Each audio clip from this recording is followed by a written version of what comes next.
Yo, what's going on, guys? Welcome back to the SmoovePlayz podcast. I'm Austin Awesome Plays, joined by Dean, aka Mr. Smooth, and we finished our Sunday Slate video, and now we're here back talking about primetime football between the New England Patriots and the Buffalo Bills, a divisional matchup all the way down, or up, I guess, in Buffalo. Yeah. So, divisional matchup, Dean, and we've already we look is the trend going to continue with these divisional games just being hard fought, scrappy defensive battles?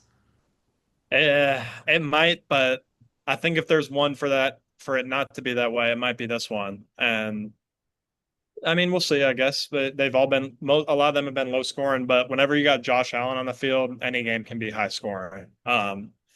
So this should be a fun one. Drake May. This is really Drake May's like first big game, really. And obviously, like his first start was a big thing, but in Buffalo against a team that some people are already saying that they're winning the Super Bowl. Um, Reigning and MVP. yeah, reigning MVP Josh Allen. Like this is a big stage for Drake May. So I'm interested to see what you have to say about how you think New England can attack this Buffalo team. Well, I don't think that there's anything that's like super crazy in terms of like a story or anything going into it other than it's a division just a divisional game that should be a good, competitive game to be Well, honest. Stefan's back in Buffalo, so I that could mean, be yeah, a Stephon Diggs. Yeah, but Stephon Diggs is in New England, so his return to Buffalo, we'll see what he can do. But yeah, I do want to talk about New England because I think a lot of people are really quick to write off New England and just saying that there's no shot that they can compete with Buffalo. I think that New England definitely has a route to win this game. Um, I think that a big thing for them is going to be reliant on it's crazy. I'm gonna throw something out there because you mentioned Drake May real quick. Where do you think the New England Patriots rank offensively in passing offense? honestly Drake May's been putting up some solid numbers. So I'd say they're probably top 10. Yeah, definitely top 10. They're Top I mean 8. they're seventh. They're in the Yeah, NFL in passing. 7. So and that's Yeah, something I honestly until I looked at it, I was like, oh wow. Like yeah. that's not something that on like to the eye that I've really noticed. I haven't like seen a whole lot of. And no disrespect to Stephon Diggs and Keshawn Booty, but I don't think he's throwing to like these, just star like crazy number one guys that are gonna game break for you at least at this stage in their career. Um, but I think a big thing for New England is gonna be the run game. It's gonna be Ramondre Stevenson and it's gonna be Travion Henderson. I think I we have been asking for Travion Henderson to get a legit role in like a consistent like snap count and a number of touches. Because that dude, when he has the ball in his hands, can be very explosive. Yeah, he is. And we did mention his name. We want to see him get the ball more. He only had 7 carries. Then again, they won the game by 30. But he did score a touchdown last week. But I do want to see him get involved. And also Ed Oliver's questionable, Matt Milano's questionable. And we know playing Buffalo, not just in Buffalo, just playing the Bills in general, you need to be able to run the ball because it keeps Josh Allen off the field. Sometimes that can be your best defense, just not letting that guy get on the field.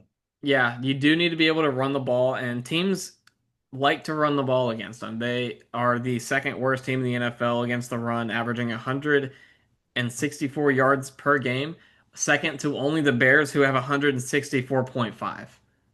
So, I mean, they're right there as like the worst team in the NFL against the run. So, that's something that I think New England definitely needs to try to attack, especially if Ed Oliver is out. I don't know if Buffalo is real like I don't know if they're going to be able to stop the run a whole lot. And also, these are teams that are most of the time playing from behind, and so they have to throw the ball, and they still give up 164 yards per game through the ground. Like, so imagine a team that's competitive that's like, hey, we're just gonna run the ball down your throat. You got to stop us. I think Yeah. that could really be an issue for Buffalo. Yeah, I agree. You could say, I mean, Derrick Henry had a big game week one against them, I remember. But even last week, New Orleans came in there and ran for 189 yards. Kamara had 70, Kendrick Miller had 65, and even Spencer Rattler had almost 50. So yeah, I see what you're saying. They were playing from behind and they were still running the ball. Um, so I guess that's a key for Buffalo to stop this New England offense from running. But like you mentioned, Drake May is they've it's led them to a top seven passing offense so far. So this New England offense is underrated at the end of the day. And I will say I don't know who I'm going to pick to win the game, but I do like New England plus the points, plus I eight and do a half. like, yeah, I like New England plus the points as well. I don't think this is going to be a blowout by any means. But looking at Buffalo, I mean, has done everything right on paper. I mean, they are a top 10 offense, a top 10 defense, like statistically at least, minus the run defense.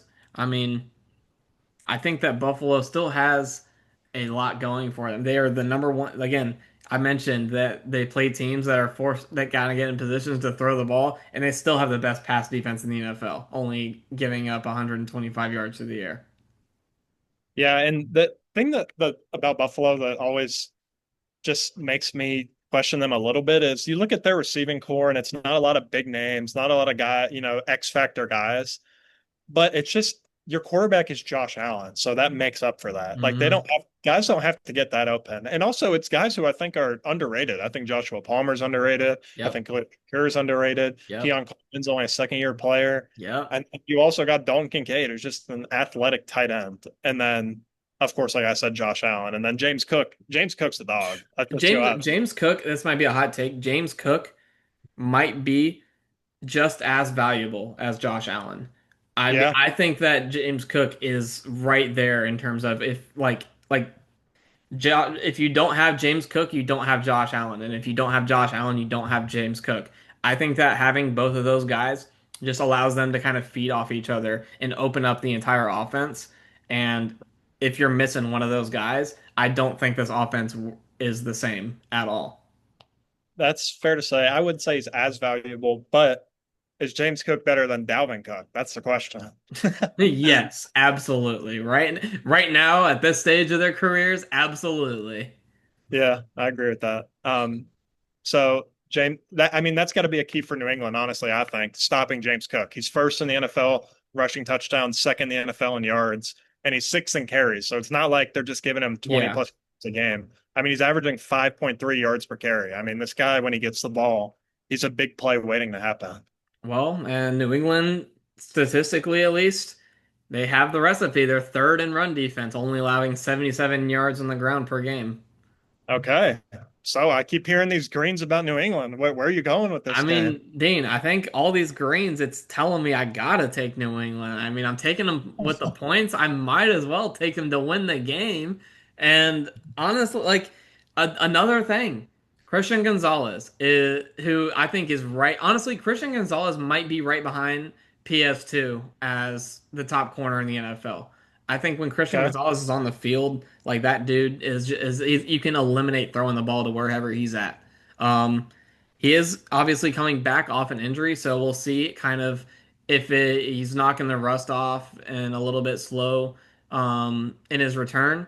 But only time will tell. I think that New England is very live, and I just think that I think the value's there, and so I think the value and everything that I'm seeing, I like New England in this one. Okay, Buffalo. Hey, Buffalo's won 14 straight at home. Every time I feel like I say there's some streak in there of a team who hasn't lost in however many games, they go out the next week and they lose. I'm riding with New England with you. We're riding on the dog plus 380 on the money line and in Buffalo. It's listen, I don't love the pick because Buffalo has won 14 straight at Yeah, home, and that and at the makes end of the sense. day, it's still Josh Allen. Well, 14 regular season games straight at home. Yeah. Is Josh Allen still who is like incredible at football? But you know what? You're so bullish on the Pats. I'll ride the Pats with you. Let's go New England. Why not? Yes, let's go. I turned him. I was able to convince him. Let's go. All right on New England. I like these stats you're reading out. So you got a touchdown score to close it out? I mean, I think a big touch. Look, Stephon Diggs, I think, is going to find the end zone and his return. I think Stephon Diggs find the end zone. I talked about, this run defense, how rough it is for Buffalo, and how I want to see New England run the ball. But at the end of the day, I'm still taking Stephon Diggs to find the end zone in his return to Buffalo in a revenge game, in a divisional revenge game.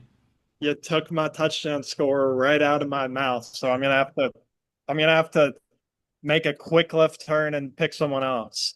Stephon Diggs, I think, is a great pick. I can already see him looking in the crowd doing something. Yep. Um, so, but you know me, I'm out there looking for some You're dark looking horse. for the value, and you're looking Like I for said, I'm like some. a gator just perching. I'm like a crocodile or a gator just perching with my eyes over the water. I'm gonna go. Joshua Palmer has not caught a touchdown yet this season.